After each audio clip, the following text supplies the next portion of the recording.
We thought we'd mention Christmas trees. Bob gets the best job, he carries them in.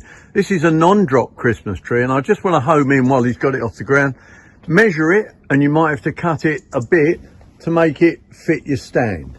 Most important of all is you cut the end off, because then you're going to treat it like a vase of flowers. When you have it delivered or you bring it home, Bob, shall we just put it in that water there in the corner? Careful of the top.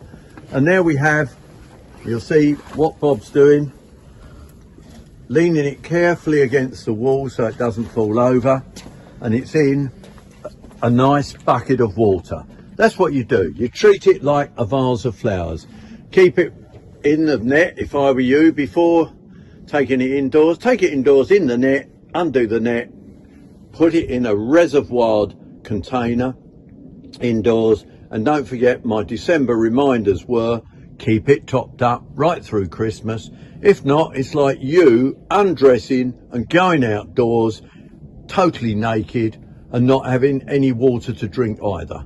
So treat it carefully, treat it fairly. It's a living thing, but it's good for the environment to grow them because they're helping the atmosphere by absorbing all those nasty gases, growing beautifully. We cut them, we then recycle them.